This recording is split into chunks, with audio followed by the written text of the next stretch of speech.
dia merupakan CEO Chocolicious Indonesia, kemudian Kia Lego dari brand Kia Lego, Bolu Rampah, dan juga Uncle Cho. Oke, selanjutnya ini dia kontaknya. Jadi sebelumnya ini dia riwayat pendidikan di SD Mangkurat 2 Makassar, SMPN 3 Makassar, SMA 3 Makassar, Fakultas Kedokteran Gigi Universitas Hasanuddin, profesi kedokteran gigi, kemudian melanjutkan lagi di Universitas Hasanuddin. Oke, next.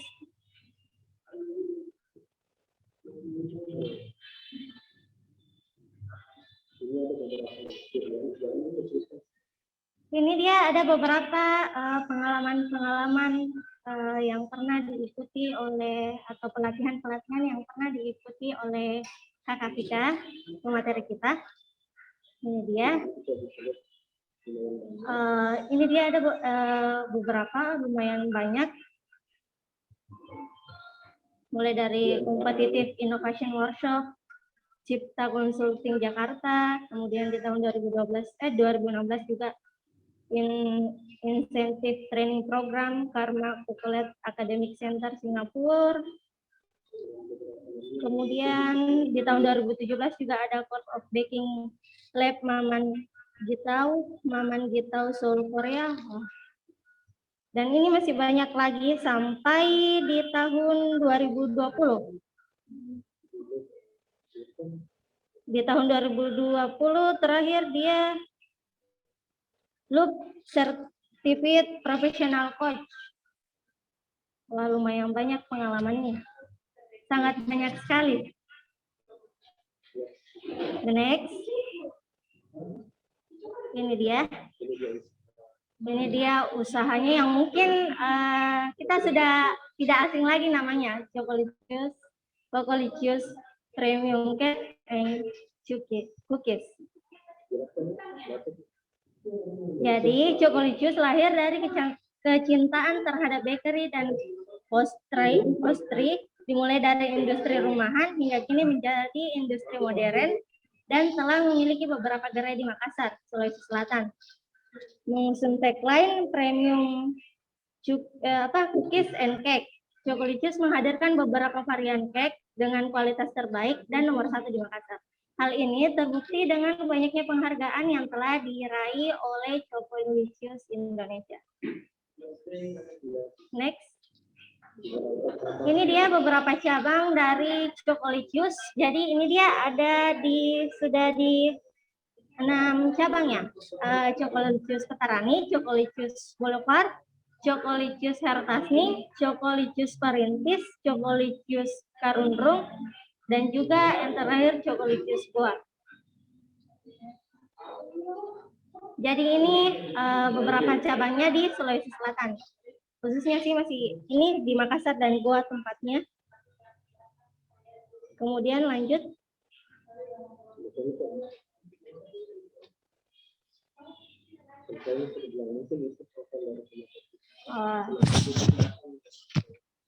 Oke, jadi mungkin ini dia profil dari pemateri kita.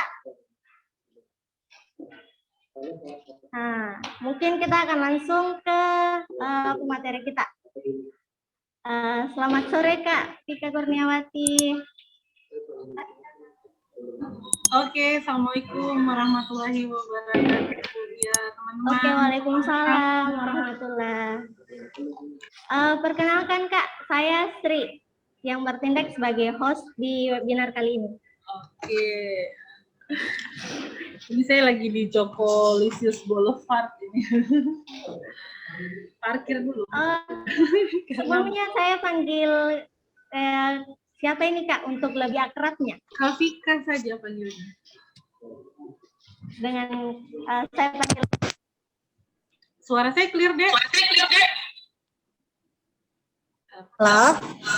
Ya, oke Kak, kedengaran. Ya. Suaranya bagaimana? Bersih, clear? Clear, aman Kak, aman. Nah, oke. Siap. Ya. Bubble ini aplikasi kasir ya, kayak gitu ya? Ya, betul Kak. Jadi Google.id ini merupakan aplikasi kasir dan keuangan lebih tepatnya. Ya. Tak kenal maka tak sayang ya. Betul sekali Kak. Ini saya panggil Kak Pika ya Kak? Kak Pika.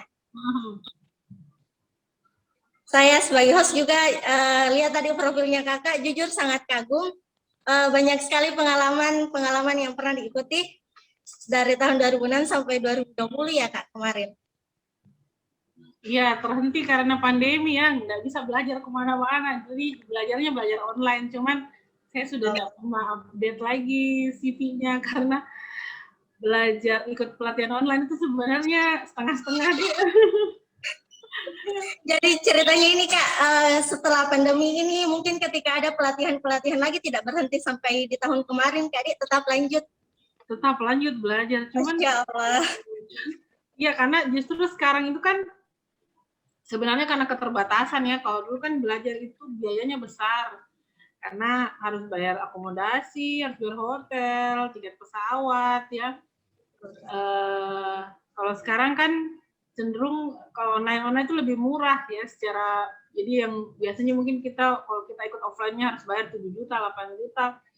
Online-nya tuh biasa jatuhnya tinggal 1.500.000, sebenarnya lebih murah. Ya balik lagi sebenarnya ke niatnya kita, dia mau serius atau tidak, karena kalau sudah online itu ini Kak dia virtual. Iya, benar-benar apa yang jadi tujuannya kita ikut gitu. Apalagi kalau diikut utusan gitu, diutus sama kantor misalnya. Mood-moodnya begitu ketika ikut kelas virtual. Oke Kak. Oh ya, ini mungkin ada pertanyaan kok Kak, sebelum masuk ke materi. Ini mungkin ada satu pertanyaan kok. Kalau boleh tahu rutinitasnya Kak sekarang itu lebih ke dokter gigi atau lebih ke pebisnis sih Kak? Saya terakhir STR ku itu sudah mati, jadi saya sudah bukan dokter sebenarnya. Cuman gelar itu masih melengket karena itu kan gelar seumur hidup. Tapi kalau izin untuk praktek saya sudah tidak bisa karena kalau dokter itu mau praktek, STR-nya harus hidup. Tiap 5 tahun itu kita harus upgrade melapor kita sudah kerja, kita ikut seminar berapa, terus kegiatan apa saja yang sudah kita lakukan. Nah kebetulan kalau di kami STR-ku itu terakhir aktif tahun 2010 kayaknya. Setelah itu saya nggak perpanjang lagi, jadi lebih fokus ke bisnis sekarang nggak Di? Iya, terakhir itu praktek 2000. Saya praktek terakhir 2008 sebelum melahirkan anakku yang 2008, 2013 sorry 2008 itu saya menikah. 2013 terakhir, STR-ku mati 2015. Oh jadi ceritanya ini sebelum ini setelah dari di fokus di kedokteran giginya ini Kakak beralih ke bisnis gitu Kak? Iya, saya sebelumnya dokter gigi, saya sempat praktek 6 tahun dan tidak ada masalah dengan praktek, pasienku banyak waktu praktek ya. Cuman pas waktu itu bukan terbentur sih, dihadapkan pada pilihan ya, karena habis melahirkan terus harus menyusui, akhirnya maksud hati sebenarnya cuma cuti 6 bulan karena harus menyusui, tapi ternyata Allah pilihkan jalan lain, akhirnya benar-benar ditinggalkan prakteknya, jadi lanjut. Ini akhirnya tertarik ke dunia bisnis, digeluti dunia bisnis. Oke Kak, langsung masuk ke topik diskusi boleh Kak? Kita mulai webinarnya. Oke Kak, ini dia poin pertamanya. Kalau boleh tahu kenapa sih Kakak pilih nama Chocolicious Indonesia? Atau bagaimana sih penyebutannya Kak? Mungkin saya salah dalam penyebutan Chocolicious. Oh iya, sekalian numpang promosi. Sebenarnya di bawah perusahaannya kami itu PT Berkah Bersama Gemilang. Sekarang ada beberapa brand, jadi bukan hanya Chocolicious. Kami menaungi brand yang tidak kalah hebatnya pasti dengan Chocolicious, insya Allah ya. Ada The Bolu Rampah, mungkin teman-teman ada yang pernah dengar The Bolu Rampah. Jadi Chocolicious, The Bolu Rampah, terus ada Uncle Chokes. Ada satu lagi Pia Lego ya, tapi kalau Pia Lego itu dia masih melengket di Chocolicious. Ya ini Kak, kalau Pia Lego masih ini Kak di Chocolicious. Iya, dia masih melengket. Jadi nanti kedepannya mimpinya bisa punya satu toko sendiri juga terpisah. Tapi kalau untuk sementara dia masih nempel. Uncle Chokes juga seperti itu, masih nempel di Choco. Cuman karena segmentasi dan positioning yang kita sasar berbeda dengan Chocolicious sehingga dipisah secara brand. Nah, kalau untuk The Bolu Rampah memang benar-benar gedungnya juga pisah ya, dia sendiri-sendiri. Itu ya balik lagi karena segmentasi dan positioningnya yang memang dipilih berbeda sehingga tidak bisa disatukan dalam satu rumah seperti itu. Oke, kalau boleh ini kembali ke pertanyaan Kak, kenapa sih pilih nama Cokolicious Indonesia? Oh iya, itu yang ditanya. Lain yang jawab. Cokolicious itu namanya awalnya, kenapa saya pilih Cokolicious ya? Waktu itu saya belum belajar apapun tentang branding ya. Kalau sekarang ada sedikit-sedikit saya tahu, tapi sedikit juga enggak banyak. Cuman waktu awal itu saya buka Cokolicious, saya tidak tahu apa itu. Jadi itu memang benar-benar petunjuk dari Allah. Hadiah dari Allah. Jadi waktu itu sebenarnya gini, saya tuh pecinta cake ya, tapi internasional cake yang seperti opera cake, tiramisu, Black Forest, itu saya suka sekali makan yang seperti itu. Jadi pada waktu itu saya belum mengerti kalau itu yang disebut peluang pasar. Belum, saya nggak ngerti. Pokoknya saya cuma eksekusi tanpa teori. Waktu itu kan saya suka kue-kue seperti itu. Tapi pada zaman itu, bukan sekarang ya. Kalau sekarang itu mudah sekali ditemukan karena yang jualan kue orang Muslim dan mengusung konsep halal sudah banyak. Tapi di era itu, di sekitar tahun 2010, 2011, 2012, itu masih sedikit sekali. Jadi kalau saya mau kue-kue yang seperti itu, biasanya saya bikin sendiri. Ya tapi bikin sendiri juga tidak yang enak sekali. Cuman bisa lah ya bikin sendiri. Nah, jadi karena suka, jadi akhirnya saya suka bikin. Tapi kan pastinya kalau dulu itu yang kita takut kalau kita Muslim kan karena biasanya ada dikasih kahlua lah, dikasih macam-macam ya. Ada beberapa merek ya, ada beberapa dikasih room seperti itu biasanya. Itu yang jadi pain, yang jadi masalah sehingga kita tidak berani beli di luar ya. Nah akhirnya walaupun itu masih kontroversi juga sampai sekarang ya, karena ada yang bilang juga itu ada yang halal dan sebagainya. Tapi kan kita mau cari yang aman ya, jadi lebih suka bikin sendiri. Bikin sendiri, akhirnya cuma untuk dimakan sendiri. Klaper tart juga itu saya ingat sekali. Klaper tart biasanya pakai rum ya. Klaper tart itu kan memang identik sama wangi rumnya. Cuman kebetulan saya pecinta klaper tart. Suami saya juga suka klaper tart waktu itu. Cuman karena kalau beli pasti kita terkendala sama itu, akhirnya buat sendiri. Berjalan nih, dibuat sendiri, terus akhirnya pada waktu terus akhirnya memutuskan berhenti dulu praktek 6 bulan ceritanya karena mau menyusui. Kepikiran lah untuk kayaknya bagus kalau sebenarnya nanti tuh ada. Oke. Nah, pada waktu itu ceritanya sampai di mana tadi? Ya ada peluang itu dan disuruh berhenti praktek karena mau menyusui. Terus saya berpikir lah, saya kan nggak bisa tuh, maksudnya saya mau tinggal di rumah 6 bulan terus tidak berbuat apa-apa, itu kayaknya bukan saya deh gitu ya. Cuma tinggal di rumah, nggak ada di kerja. Cuma tinggal dan ya maksudnya saya ceritanya apa? Terus kegiatanku apa gitu. Nah, akhirnya terpikirlah waktu itu, oke, saya mau jual kue deh. Nah, terus saya belum mengerti tentang demand ya. Oh, sekarang kan keren-keren itu istilahnya, kebutuhan pasar. Terus brand canvas ya, terus brand blueprint, macam-macam lah ya.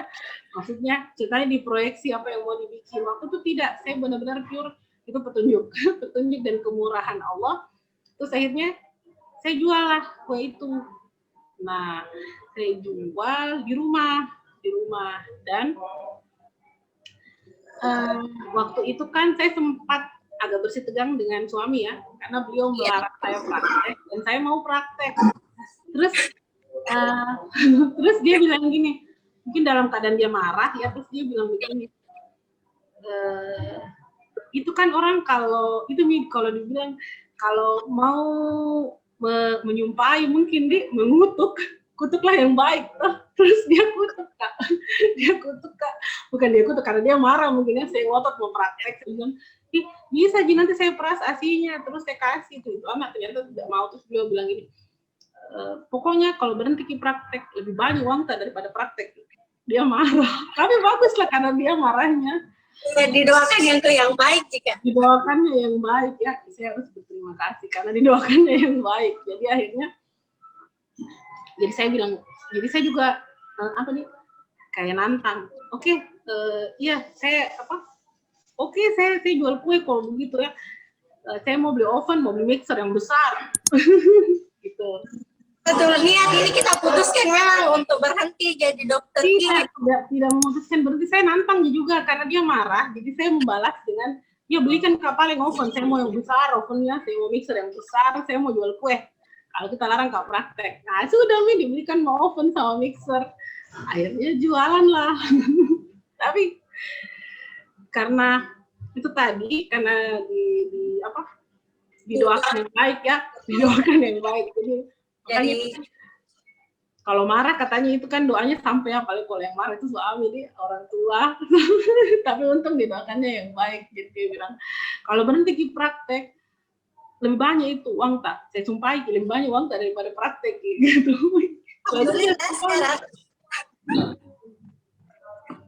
Dan ternyata benar dikabulkan sama malaikat deh. Oh jadi awalnya itu Kak dari sekedar ini lebih kecintaan ke produk luar Ki, kemudian kita memang belum paham di Makassar ini belum ada brand-brand seperti ini, tiba-tiba keinginan. Iya karena ditantang gitu, karena disuruh berhenti praktek, akhirnya ya saya mau jual kue sembarang. Sebenarnya saya bilang, dia kata waktu itu saya bisa menjahit, mungkin saya bilang saya mau menjahit. Gitu, akhirnya lanjutlah sampai sekarang. Jadi kalau ditanya kenapa Cokolisius, ya waktu itu yang kepikiran yang mau dijual kan Black Forest, tiramisu, terus opera, itu semua kan coklat-coklatan. Ya sudah dikasih nama Cokolisius saja. Jadi awal mulanya ini kita pilih Cokolisius karena memang di produk-produk awalnya itu lebih ke coklat ya Kak Dek. Ya, sesimpel itu. Jadi tidak ada analisa branding, tidak ada. Kalau yang sekarang kesini itu kan pasti sudah dikonsep ya, kayak di Bolo Rampa itu kan ada segmentasi yang kita gambar sebelumnya, siapa sebenarnya yang kita sasar jadi target market. Kalau Cokolisius itu tidak ada. Oh, kalau Cokolisius sendiri tidak ada Kak Dia? Tidak ada. Jadi memang benar-benar kalau dibilang kemurahannya Allah yang kasih jalan. Memang saya juga tidak tahu. Saya sampai sekarang juga kayak kalau tiba-tiba ini di toko tuh, kenapa saya langsung jadi tukang kue dulu saya dokter gigi gitu. Karena nggak pernah tergambar ya, tapi ya memang mungkin jalannya seperti itu. Iya. Tapi tidak mungkin memang jalannya. Tapi begini, tapi jangan terus dianggap kalau begitu nggak perlu jadi belajar karena ada keberuntungan. Iya. Kalau menurut saya keberuntungan itu hanya pada tahap pertama ya, langkah pertama keberuntungan. Tapi untuk mempertahankan sustainability-nya, growth-nya, ya nggak bisa harus ikhtiar ya. Gitu. Iya, harus ada usaha. Karena Allah pasti ya, bukan terus misalnya saya bilang karena saya jago terus saya bisa sehingga dia sustainable growth, tidak, itu semua karena Allah. Tapi kan ada faktor dalam kendalinya kita yang kita bisa kendalikan itu adalah ikhtiar ya. Tapi masalah pentingnya itu kita mau dapat atau tidak, itu semua karena Allah. Banyak juga orang nggak belajar berhasil misalnya ya. Tapi masa kita mengharapkan keajaiban? Kan ada faktor kontrolnya kita ya. Ada mencari begitu. Mungkin di faktor keberuntungan itu pertama kali, tapi ada usaha untuk mempertahankan ini, harus ada ikhtiarnya, usaha-usahanya. Mungkin salah satunya tadi Kakak ikuti pelatihan-pelatihan dan sebagainya. Pokoknya tidak berhenti mencari ilmu Kak Dek. Betul. Ini juga lagi mencari ilmu sebenarnya. Masya Allah, saya juga mencari ilmu dari Kakak. Jadi belajar itu memang kan kita disuruh belajar terus ya. Tapi belajar itu lain kotak dengan kita berhasil atau tidak menurut saya. Karena kita belajar itu kayak syarat pendaftaran ya. Kalau kita mau ikut lomba kan kita harus mendaftar. Tapi masalah kita menang atau tidak, kita sudah mendaftar pun kita belum tentu menang. Kita jadi pemenang, akhirnya kita yang ngelit pasar misalnya, atau kita yang dipilih sama customer. Itu bukan urusan kita, itu urusannya ya Allah. Gimana kita, dalam kendalinya kita, ya mau ikut lomba mendaftar itu Usaha. aja. Betul, oke Kak. Ini mungkin itu tadi alasan kenapa ini awal mulanya juga Chocolatius ini seperti ini, ternyata mulai dari kecintaan terhadap brand luar, kemudian langsung dijadikan sebagai produk tanpa melihat dulu target pasar, ada peluang begitu atau tidak. Seperti itu Kak, di awal mulanya Chocolatius. Kemudian mungkin lanjut di poin ini Kak, kalau boleh tahu ada tidak masalah besar yang Kakak alami selama ini, selama menjalankan usaha Chocolatius ini Kak? Bukan masalah, challenge mungkin di tantangan. Oh, lebih dianggap challenge Kak Di, Masya Allah. Ya namanya nggak mungkin tidak ada challenge-nya ya. Kita mau naik kelas, kita waktu kelas 1, mau naik kelas 2, mau naik kelas 3, setiap kali mau naik kelas itu kan pasti ada ujian ya. Kalau di sekolah itu ujian. Nah, kalau dalam bisnis seperti ini pasti setiap step yang kita mau naiki ada effort, ada ujian yang harus kita lalui. Terus jangan pernah berharap bilang kalau challenge-nya selesai. Selama masih mau bertahan, selama masih mau sustain, selama masih mau growth, itu challenge-nya pasti akan terus ada, tapi ganti. Kalau ini tidak itu terus pasti dilewati tadi, naik step ceritanya. Kalau naik tangga iya. Kalau mungkin sekarang ini challenge-nya ada di anak tangga nomor 5, kita mau naik ke 6 pasti masih ada. Selama kita masih mau terus ke atas, pasti challenge-nya ganti-ganti ya. Kalau kayak organisasinya makin besar, challenge-nya itu bagaimana maintain tim misalnya. Kalau masih awal, challenge-nya mungkin bagaimana caranya kita dapat customer sebanyak-banyaknya. Agak besar sedikit, challenge-nya bagaimana kontrol produk. Ya, ganti-ganti gitu. Jadi, bisnis itu maraton ya, bukan sprint. Jadi bagaimana caranya kita tetap menjaga semangat. Kalau orang lari maraton itu kan jauh toh ceritanya. Betul, saya bisnis jauh jaraknya. Jadi dan tidak ditahu finishnya. ditahu finishnya. Oh. Ya jadi tenaganya itu tetap harus kita tetap harus terus sepanjang jalan. Jangan sampai digas terus akhirnya down misalnya. Ya it's okay not to be okay ya. Jadi intinya berjuang Kak Di, berjuang. Intinya jangan berhenti sampai di situ saja. Misal ada kendala ini jangan berhenti di situ, jangan stuck di situ Kak Di. Kalau ada kendala ya bersyukur ya, masih ada kendala berarti masih bergerak gitu. Kendala kita hadapi dengan kita maju atau kita mundur sekalipun, kalau menurut saya selama kita masih bergerak kita tidak kalah. Kalau ada kendala, terus kita mau reset dulu, kita mau pause dulu, nggak apa-apa. Yang penting jangan menyerah. Ini karena kan perjalanannya jauh ceritanya ya. Kalau Allah kasih kita umur panjang, semua orang yang punya bisnis pasti berharap bisnisnya tuh sustain dan bisa jadi pahala jariah ya. Bahkan setelah dia meninggal, kita mau bisnis itu tetap jalan, tetap memberi manfaat, terus bisa menjadi tiba-tiba kita dapat kiriman pahala dari atas kan. Goalnya kan sebenarnya itu ya. Kalau cuma buat di dunia berapa banyak kayak kita makan dan pakai, tapi impiannya bisa benar-benar panjang sampai akhir zaman ya goalnya. Jadi benar-benar kalau bikin goal itu jangan nanggung-nanggung, cuman kan tetap realistis ceritanya kan ya. Betul, tetap realistis. Gitu. Nggak apa-apa punya goal yang tinggi, cuman realistis bahwa oke, saya akan capai ini dalam berapa tahun, nanti di breakdown lagi goalnya. Ada target ceritanya Kak Di? Ya, kurang lebih. Ini sebenarnya saya menyampaikan bukan karena saya sudah lakukan, saya sampaikan juga untuk lebih menguatkan saya, karena prosesnya juga bukan proses yang mudah, proses yang saya harus hadapi setiap hari juga proses yang tidak sesimpel yang orang lihat. Seperti itu. Mungkin ini Kak ada pertanyaan dari peserta. Ini Kak dari Kak Kurnia Miratul, boleh ini sesi diskusi Kak Dik, boleh langsung dijawab? Boleh. Oke. Izin Ini berbicara. ya ini tanya bagaimana cara dan prosesnya bisa ekspansi dari industri rumahan ke industri modern, Kak? Ada yang dari Mbak Nurhana ini yang di atas memanage keuangan usaha. Iya. Oh ya, dari ini Kak Nurhana, bagaimana memanage keuangan usaha yang Kakak sampai bisa berjalan atau berkembang sampai sejauh ini itu bagaimana, Kak? Nah, begini, ini masalah yang sering sekali masalah sejuta umat ini ya, memanage keuangan usaha. Betul. Dari awal, apalagi kita kadang gini ya, saya ingat banget waktu awal saya jalankan Cokolysis, saya masih di rumah, Betul. itu uangnya benar-benar saya pisah. Jadi waktu masih kecil, uang itu tidak, karena kan memang sebelumnya saya udah jalan bisnis lain ya, walaupun kecil-kecil ya, saya jualan pop-ice, buka fotokopi, buka print, kayak gitu-gitu. Oh, jadi ceritanya mungkin nih Kakak ada memang skillnya untuk mau ke... Oh, saya sudah mulai usaha itu dari saya masih semester 3. Jadi sebenarnya kalau dibilang buka usaha pertama langsung berhasil, tidak. Saya sudah melalui macam-macam ganti usaha ya. Nanti terus petunjuknya datang dari Allah lewat Cokolysius. Tapi yang sebelumnya juga yang kecil-kecil banyak.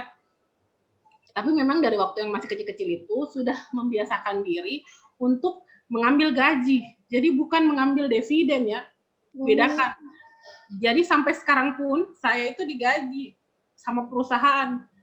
Jadi bukan uang ada berapa banyak, misalnya ada berapa ratus juta, terus bisa saya tarik seenaknya, tidak. Uang itu sudah ada pos-posnya masing-masing. Jadi yang saya ambil setiap bulan hanya gaji saya. Kalaupun misalnya ada keperluan yang benar-benar mendadak yang butuh untuk uang yang agak lebih, maka itu dianggap menarik dividen atau menarik keuntungan usaha ya. Betul. Jadi semuanya itu clear, jelas seperti itu. Jadi jangan sampai uangnya ditarik terus pas mau bayar gaji bingung, uangnya ditarik pas mau beli bahan bingung. Oh, jadi sudah dipeta-petakan Kak Dik, dipos-poskan ini uang ini uang jadi ini. Gaji. Jadi setiap bulan di saat timnya gajian, kita juga gajian gitu. Jadi saya juga senang gitu ya. Setiap tanggal 3 gajian, kalau anak saya nanya misalnya, Umi mau beli ini, tunggu ya Umi gajian dulu. Biasa ya, kalau anak-anak kan nggak mengerti, banyaknya itu uang dikasih Umi, ini bukan uangnya Umi, itu uang perusahaan. Masya Allah, jadi ini tadi lebih dibedakan uang pribadi juga, dibedakan uang perusahaan juga. Dibedakan. Dari kecil ya, jadi jangan karena berpikir kan masih kecil, biar dulu disatukan deh. Iya, kadang ada memang pikiran yang ke situ Kak, oh masih kecil ini aku gabung mie dulu deh, aku campur mie dulu, ini modalku deh sama uang pribadiku. Kalau ada mau kubeli, kukurangi dari sini mie deh. Kadang berpikir seperti itu Kak. Ya itu ya balik lagi sama teman-teman masing-masing. Kalau mau memang benar-benar besar dan terbaca sebenarnya usahanya itu profit atau tidak, sebenarnya usahanya ini vampir atau bukan, ya. Jangan sampai duitnya terlihat banyak, misalnya revenue sebulan 30 juta, ternyata HPP 26 juta, operasionalnya 5 juta, terus depresiasi 10 juta, ternyata minus. Nggak ada keuntungan. Ya, bahkan sampai depresiasi, amortisasi itu harus dihitung di laporan keuangan. Jadi benar-benar clear. Sebenarnya di akhir bulan itu kita benar-benar profit kah? Atau impas? Tuh. Biaya marketing berapa? Kita ngasih-ngasih ke orang. Itu kan harusnya dibayar ya. Itu masuk dalam regulasi kas perusahaan, berarti itu dianggap marketing. Kita kasih endorsan dibayar, walaupun produk kita ya berarti itu dianggap revenue kan, nanti ya sebenarnya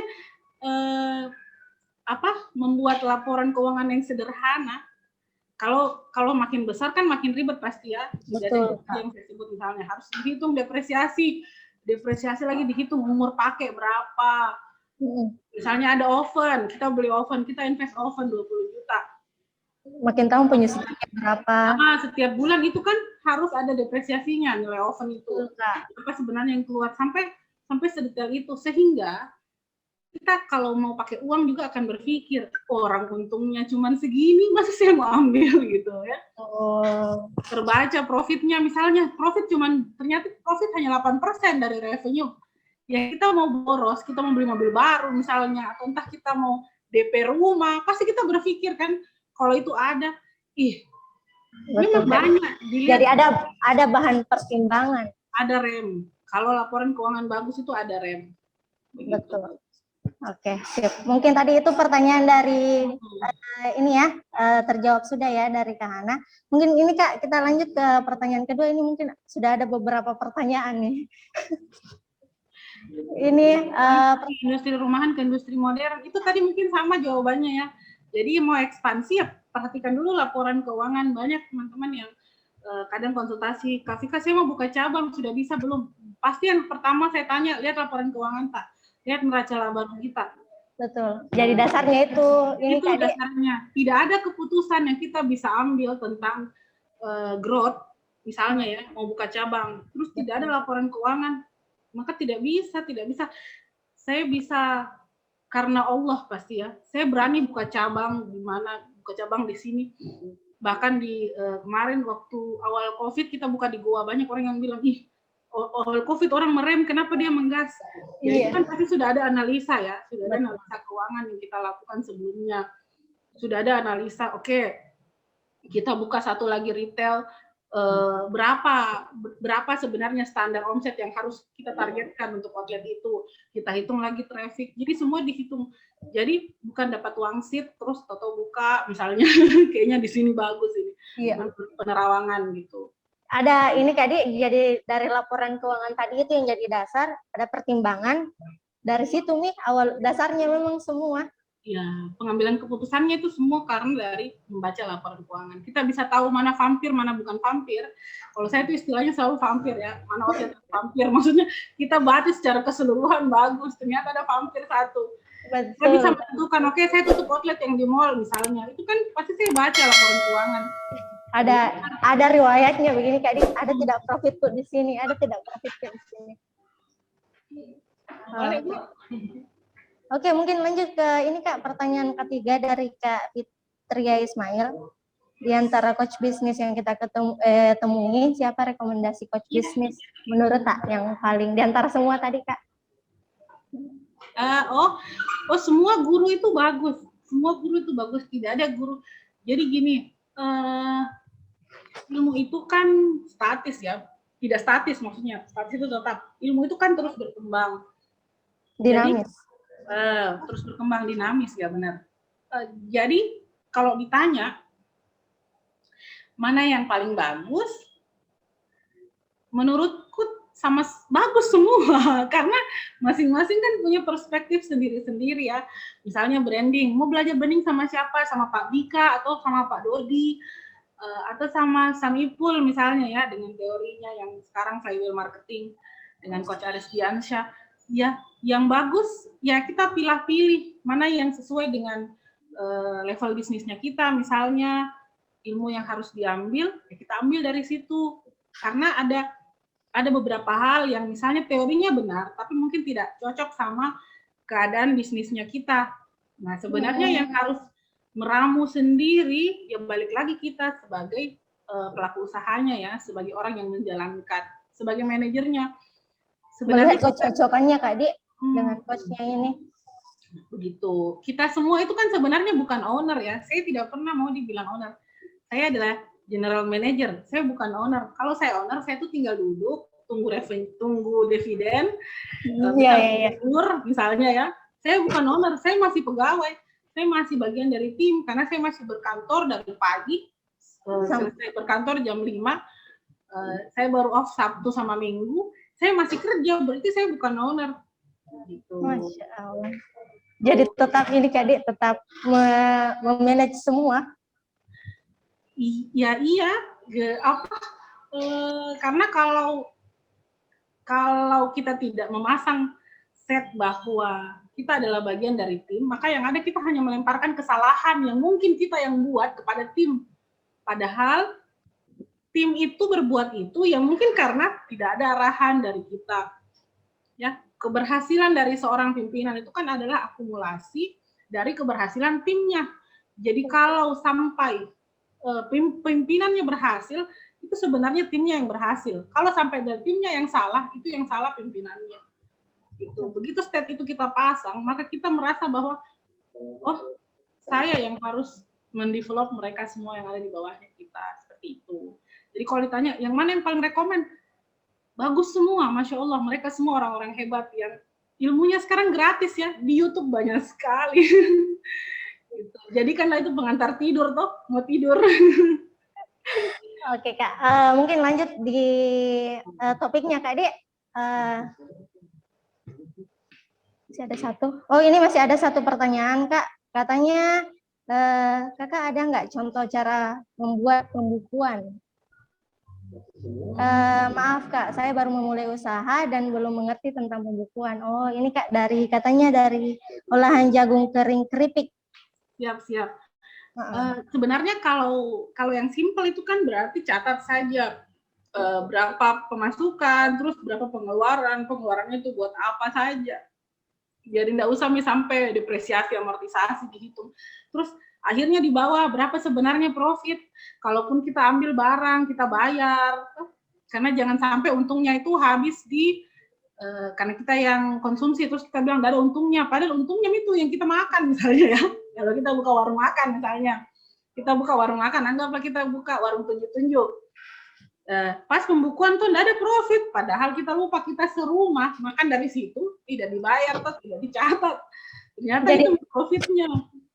Mungkin hal-hal ini mungkin kan dari kakaknya tadi hal yang mendasar yang wajib dicatat itu apa saja Kak? Mungkin penjualannya Kak atau modalnya Kak? Iya, jadi gini, kas berjalan ya. Kalau kas berjalan itu kan bukan modal, jadi modalnya itu tidak masuk. Jadi stok awal barang di gudang itu harus dicatat.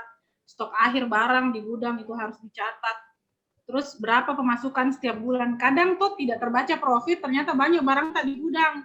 Betul. Hati-hati. Atau betul itu Kak. Jadi dibilang tidak ada untung ini, padahal ternyata ada materialnya kita banyak. Kalau mbaknya ini kan jualan apa ya? Jagung. Ternyata stok jagungnya banyak. Atau stok of name-nya misalnya banyak yang belum terdistribusi, terbaca tidak. Itu kan kalau laporannya betul, terbaca. Sebenarnya hartanya kita di gudang itu, inventorinya kita masih berapa. Kayak gitu. Sebenarnya di YouTube banyak sekali. Coba dibuka-buka, dicari cara membuat laporan sederhana, laporan keuangan sederhana. Nanti itu kan teknis ya, nggak mungkin kita mau bahas di sini. Betul. Kayak gitu. Jadi coba kita akan menemukan apa yang kita cari. Kalau mbaknya nyari, pasti dapat. Mungkin itu tadi ya Kak, pertanyaannya terjawab dari Kak Vika. Oke Kak, sip, aman? Aman. Oke, kita lanjut ya Kak. Ini Kak, dilihat nih di masa pandemi sekarang ini, apa sih solusinya untuk bertahan sampai di tahap ini Kak? Di tengah masa pandemi, kemudian PPKM sudah sampai masanya 14 hari diperpanjang lagi. Iya Kak. Ada tidak Kak ini solusi untuk bertahan? Gil ya. Untuk bertahan itu kita harus fleksibel. Kita harus mengikuti istilahnya kan lagi badai ini. Bagaimana kita bisa menari dalam badai? Kalau kita diem aja, kita tergulung dalam badai. Kalau kita putar-putar, badainya kemana, kita bergerak kemana. Jadi baca apa yang terjadi sebenarnya. Jangan ngotot dengan model bisnis kalau sudah tidak relevan. Ya, kecuali kalau kita punya tahanan modal yang cukup besar. Menunggu misalnya badai berlalu, ya boleh. Tapi kalau ada dalam keadaan kita tidak, ya tapi dengan analisa pastinya ya. Betul kan? Sesuai nih, jangan sampai kita bilang tidak sesuai. Contoh ya, misalnya begini, kenapa turun ya, turun penjualannya, misalnya orang yang jual ayam goreng, contoh. Kenapa turun penjualannya ayam gorengku ini biasanya mungkin karena kurang orang yang beli padahal sebenarnya ada hal operasional yang mengganggu. Misalnya gini, itu ayam digoreng memang dari pagi. Toh Sudahlah, kalau dulu waktu sebelum PPKM mungkin pembeli itu dari jam 9 ada nih, tapi kita tetap dengan aturan menggoreng dari pagi. Ya, pembeli ternyata tuh baru datang jam 1. Itu ayam tidak fresh nih. Ada masalah dengan operasional. Oh, seharusnya kan dirubah. Ya karena keadaannya ini pembeli baru datang jam 1, jangan digoreng dari pagi. Harusnya kalau perlu fresh pi digoreng, ada pi pembeli. Nggak bisa dipakai, nggak cocok nih, nggak cocok nih operasional yang kita pakai dulu di zaman tidak ada corona sama kita pada saat kondisi yang sekarang. Orang tapi kan dia tidak bagus, akhirnya dia pindah. Kita menyalahkan keadaan misalnya, padahal bukan kan, ya memang benar ada kontribusi keadaan yang salah, tapi sebenarnya lebih ke kita sendiri yang tidak membaca pola apa sebenarnya yang terjadi. Jadi ceritanya harus pintar-pintar ini Kak mengikuti, ibaratnya istilahnya mengikuti, melihat proses di kita, koreksi dulu prosesnya di kita, adakah proses saya yang salah gitu. Dievaluasi berarti Kak evaluasi dulu dari ini. Oke. Sip. Mungkin lanjut di poin selanjutnya. Di titik kapan Cokolicious Indonesia ya untuk membuka cabang? Kan tadi ini masih ibaratnya masih satu Kak. Kemudian pada saat kapan Ki berpikir untuk buka cabang Kak di ini, cabang di Boulevard? Kan awalnya dulu di Veteran ya Kak. Kenapa akhirnya kita membuka cabang? Ya sebenarnya waktu itu momentum itu ya. Kalau saya tuh rumusnya keberhasilan itu adalah persiapan ditambah momentum. Persiapan ditambah momentum. Yang dalam kontrolnya kita itu adalah persiapan. Momentum itu haknya Allah. Mau kasih kita momentum atau tidak. Cuma sudah dikasih momentum, kalau tidak ada persiapan, tidak bisa juga dieksekusi toh. Betul. Nah, waktu itu saya dikasih momentum sama Allah. Dan kebetulan ada persiapan. Apa momentumnya? Waktu Cokolicious tiba-tiba viral. Oh iya Kak. Mungkin ada yang masih ingat ya kejadian viralnya kami, yang banyak yang bilang itu by design lah dan sebagainya. Tidak ada, itu bukan by design. Jadi saya sendiri sempat diare ya 3 hari gara-gara itu. Saya terbincang karena saya dihujat netizen se-Indonesia. Tapi itu momentum sebenarnya. Itu jadi titik balik. Akhirnya orang se-Indonesia tahu Cokolicious kan? Iya. Jadi akhirnya itu hadiah sebenarnya, bonus dari Allah. Jadi di saat ada itu momentum, kalau kita tidak pakai, maka itu sayang ya, karena kan ada momentum Allah kasih, orang langsung tiba-tiba semua tahu Cokolicious tanpa perlu saya pasang billboard di jalan, orang semua tahu, orang bahkan jadikan itu waktu itu saya ingat sekali banyak yang foto-foto depannya. Dan dari situ Kak ambil kesempatan, kemudian ada juga persiapan tak? Iya, itu ya. Oh, dan, jadi intinya alhamdulillah juga terus akhirnya pembangunan flyover tuh.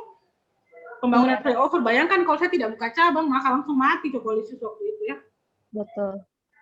Karena itu omset waktu pembangunan flyover itu turun bukan 50%, itu turun 80%. Oh, jadi sempat juga sampai di titik itu Kak Di. Jadi kalau dibilang badai apa yang awal kami hadapi, bukan badai COVID sebenarnya, badai flyover itu duluan saya hadapi. Karena pusatnya Cokolicious kan di Petarani dan outletnya kami itu pas di depannya tuh tangga naiknya flyover tuh, bayangkan gitu. Oh jadi ibaratnya sudah makin lalui tahap yang di situ Kak Di. Jadi intinya tadi ini ikuti keadaan, kan tadi itu solusinya untuk bertahan di masa pandemi, ikuti keadaan. Kemudian pada tahap berpikir Ki untuk buka cabang ini butuh persiapan sama momentum. Ketika ada momentum yang pas, ada persiapan, kenapa tidak? Gitu Kak Di. Ada momentum, tidak ada persiapan, tidak bisa kan? Betul. Ada persiapan, tidak ada momentum, mungkin bisa saja, tapi kurang cepat pasti. Percepatannya tidak bisa yang wow ya. Karena kan itu momentum hadiah ya, hadiah dari Allah, balik lagi itu semua. Hasil ikhtiar. Gitu. Oke Kak, di poin selanjutnya mungkin apa sih yang membuat UMKM itu banyak yang gugur di tahun pertama, Kak. Mungkin bisa sharing-sharing dulu. Gugur di tahun pertama, ya banyak sebenarnya penyebabnya ya. Ketidakteraturan dengan keuangan misalnya, terus kegagalan membina tim. Banyak sebenarnya kalau dibilang apa penyebabnya, kenapa gulung tikar, ya karena itu entah laporan keuangannya kah yang salah, terus salah membaca demand atau kebutuhan pasar. Saya pernah gagal juga, kata siapa saya berhasil terus. Saya pernah juga salah membaca demand. Mau saya ceritain kegagalanku? Boleh Kak, mungkin di-share singkatnya. Saya pernah gagal dan waktu itu saya rugi sekitar 1 miliar ya. Waktu gagal itu, jadi saya pernah sok-sokan membaca kebutuhan pasar tentang makanan sehat, roti sehat. Mungkin ada yang pernah tahu, dulu di Vetarani pernah ada satu toko namanya Redisser.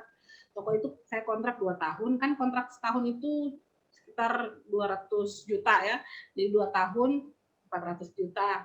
Terus saya harus bayar konsultan dan sebagainya, pokoknya ada ya 800 sampai 1 miliar lah ya untuk buka jeder itu toko.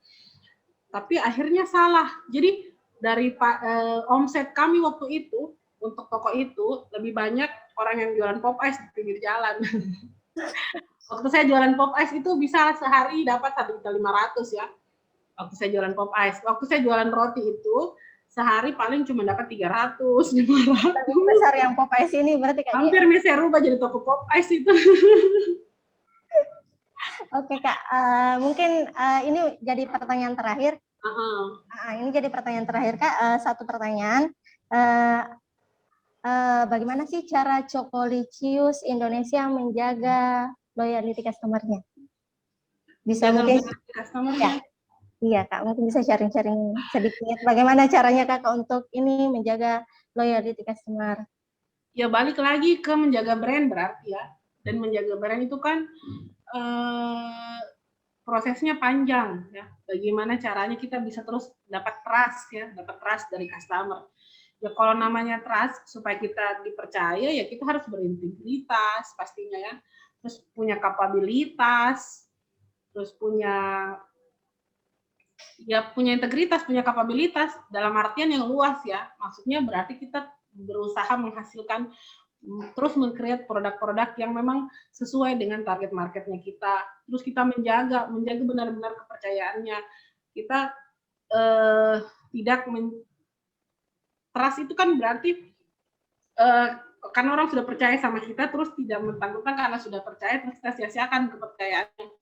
Karena untuk menjaga mereka tetap tinggal itu kan mereka harus nyaman. Nah, nyaman di situ luas lagi. Jadi kalau ditanya caranya gimana, ya terus-menerus berinovasi, terus-menerus melakukan perbaikan dari sisi operasional, terus-menerus melakukan kegiatan marketing. Tapi kegiatan marketing yang bagus tidak diikuti dengan operasional yang terkendali, itu misalnya mutu produknya turun dan sebagainya, maka itu juga bisa mematikan. Semoga Allah melindungi ya. Saya takut sebenarnya ngebahas ini karena itu adalah bagian yang terus-menerus kami jaga seperti jaga bayi ya. Jadi saya bisa marah besar, saya bisa murka maksudnya saya kecewa sekali kalau sampai yang kecewakan itu customer, apalagi kalau itu sudah berhubungan sama kualitas produk gitu. Jadi betul-betul menjaga customer ini kayak berinovasi, mempertahankan yang sudah ada. Mempertahankan itu lebih susah daripada mencari customer baru ya. Sepakat Kak. Dengan customer yang ada kita bisa pertahankan, mereka bisa menarik customer lain karena kan merekomendasikan. Itu sebenarnya yang lebih penting daripada kita menjaring customer yang baru gitu. Sama-sama sih pentingnya ya, tidak ada yang lebih penting, tapi yang paling utama adalah bagaimana caranya yang sudah ada itu tetap tinggal bersama kita, dan itu yang merupakan PR yang berat sekali. Oke, sip. Itu tadi mungkin ini ya Kak, materi yang disampaikan, sangat banyak ilmu yang bisa diambil, dipelajari. Nah, mungkin ini sebagai penutup Kak, ada games dari kami, namanya itu games Gopina, Google pilih yang mana. Jawab pertanyaan dengan cepat. Jadi sudah ada pertanyaannya Kak. Boleh ya Kak dimulai sebelum ditutup webinarnya.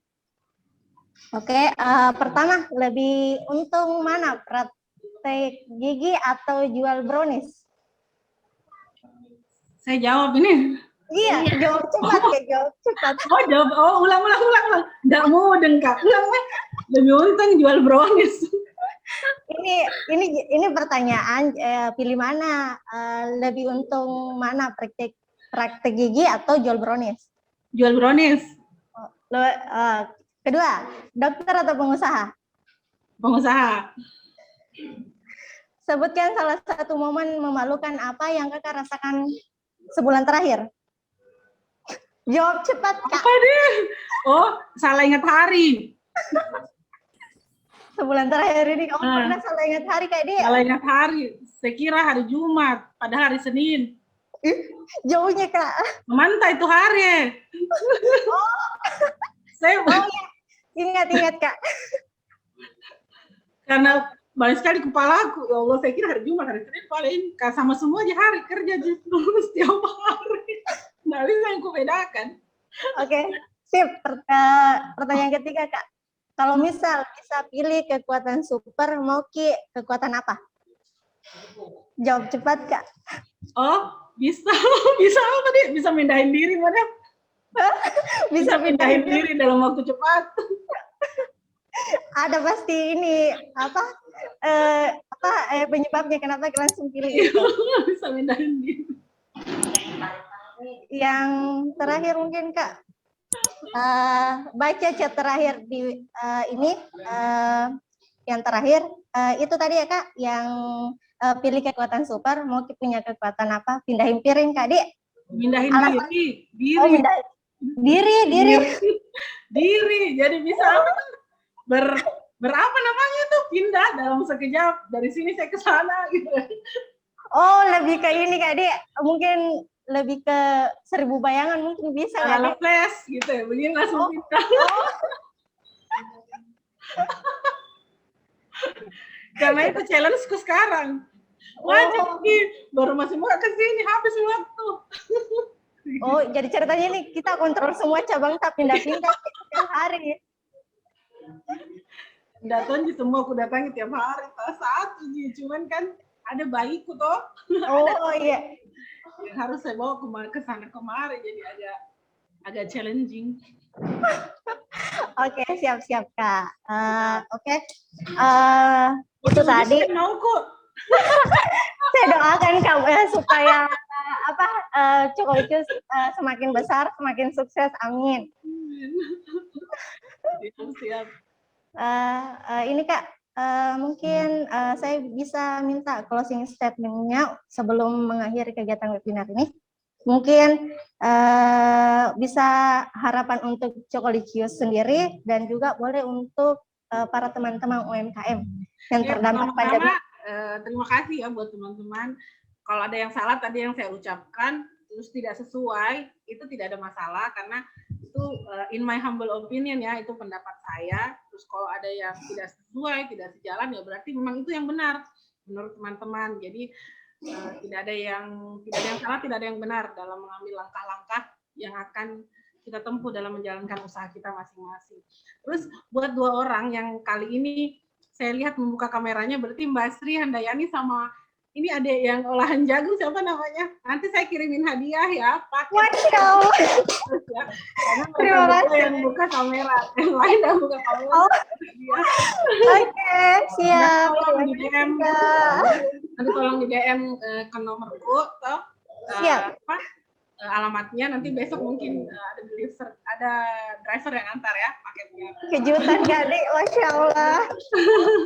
Terima kasih. Itu namanya momentum ditambah persiapan tuh. Iya. Makasih banyak Kak. Iya. Terus apa tadi pesan Iya, kesan. Ada sebenarnya saya juga pembelajar gitu.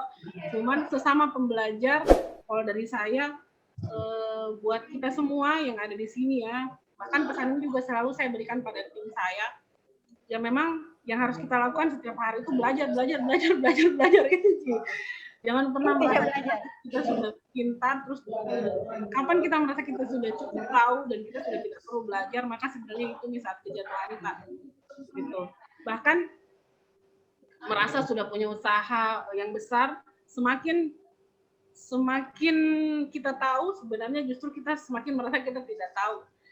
Dan ilmu sekarang di era digital ini banyak sekali bertebaran. Tidak ada alasan lagi kita tidak belajar, karena semua gratis sebenarnya ya. Kalaupun kenapa menurutku perlu tetap yang berbayar, karena kalau yang berbayar biasa kita fokus toh, karena ada effort yang kita keluarkan kalau kita berbayar.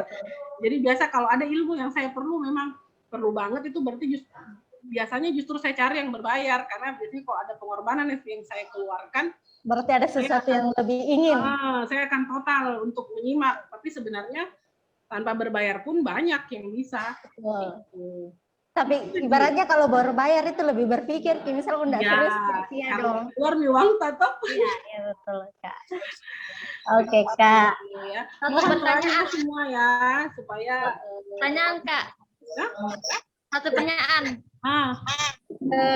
Pernah enggak Kak masa bosan mengelola ini bisa bagaimana? Jenuh, bosan. Iya. Itu tadi yang saya bilang, it's okay not to be okay. Kita tidak mungkin terus-menerus berada dalam keadaan baik-baik saja. Kita kan manusia ya yang butuh charge. Jadi kalau ditanya saya pernah bosan enggak, saya pernah lelah enggak? Bohong kalau saya bilang saya bersemangat terus, tidak. Kadang ada juga saat saya down, tapi ya Allah begini sekali. Jadi challenge Kak, jadi challenge. Atau di saat ini ada satu masalah yang saya hadapi yang saya sendiri bingung ya bagaimana nih pemecahannya. Ya di saat itu mungkin kita sudah ikhtiar, akhirnya berdoa atau bilang sama Allah, ya Allah bantu Kak dulu, nggak aku tahu ini bagaimana. Itu kalau saya charge-nya itu di situ. Di saat saya taruh itu masalahku tuh di sejadah, di ceritanya tuh. Sudah Mide, nggak aku tahu, ya Allah selesaikan dulu tolong. Ya biasa petunjuk ada saja datang. Oh begini, kasih begini Ki. Ada jawaban Kak. Ada jawaban. Jadi biasanya kalau memang saya mau meriset ya, saya lelah mungkin seperti itu.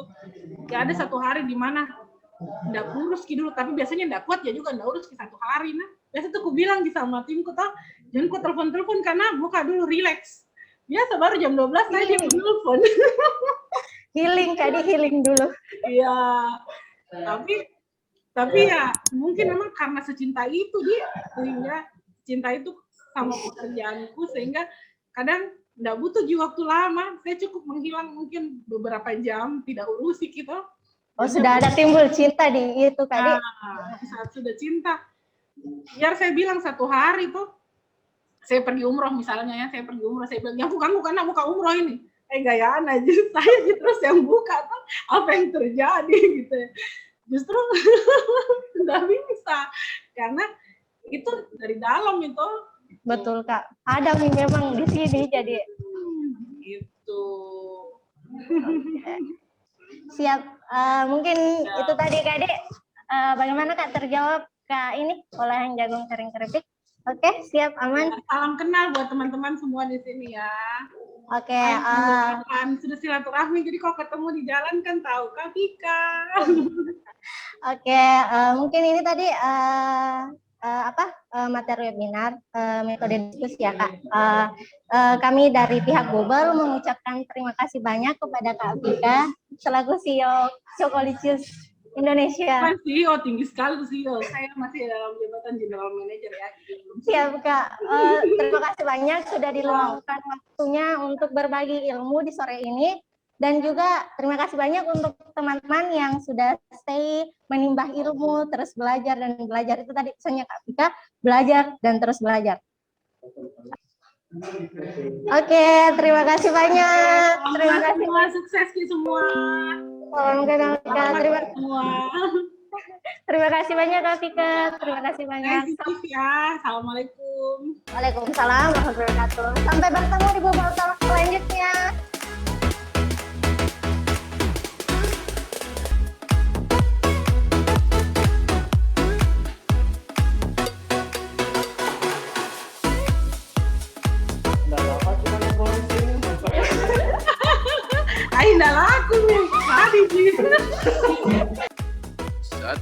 Satu dua.